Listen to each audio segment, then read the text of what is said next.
我而家咧就搽落去，咁咧貨你邊啲人咧，你真係敏感嘅朋友仔啦。呢一個咧加呢個冰頭咧，我唔知你有冇試過啊？因為呢個冰頭咧真係好好用嘅，唔使擺落雪櫃嘅喎。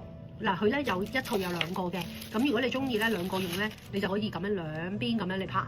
咁如果咧你哋想塊面咧緊緻啲咧，其實除咗係講緊我哋要搽嘢之外啦，其實咧係要通呢個位嘅。咁而做呢個咧，其實就係幫我哋通翻我哋塊面嘅一啲嘅水腫同埋一啲嘅鬆弛位啦。嗱，咁呢個咧咁佢係凍嘅，咁你一路咁樣按上去，咁我底你話呢個精華可以按嘅咩？冇錯。但係如果你想吸收度高咧，你首先個底油咧，你搽下仙人掌之油先。咁你見到我搽咗咁勁喺個面度咧，你個精華咧推咧，其實嚟講咧佢就已經係吸曬入去㗎啦。只要一推，大家你自己睇下我塊面嘅狀態，一推咧。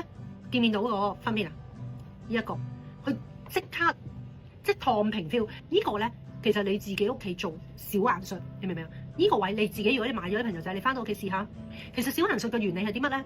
其實咧係將你個面嘅一啲個顎骨拍翻好啱位。例如你呢個位下跌，推翻上去呢啲位。所以其實咧小顏術咧，佢係做緊一個幫你嗰個嘅面咧係整翻個輪廓啊。咁呢啲位咧，跌咗落嚟嘅時候咧，我哋就推翻上去呢啲位度。咁所以咧，你其實你自己見到係會提升。咁而呢個咧反手咧，呢個位咧就係做到一個小顏術嘅效果。但係咧，你見到點解會讚佢啦？呢個因為你咁樣推佢嘅時候咧，你見到呢啲位唔會折埋一大堆㗎。佢就係嚟幫你推翻你個面型位置，推翻啱位嘅。咁所以你見到咧，推完之後咯，少少冤痛㗎，所以你唔好咧搏老命咁樣整到自己瘀晒。咁樣咁呢個咧就係會好容易咁幫自己做翻一個緊緻嘅面啦。Hello，我係 Suki 啊，咁我最中意介紹一啲嘅美妝或者一啲嘅好嘢俾大家嘅，記住繼續 follow 我啦。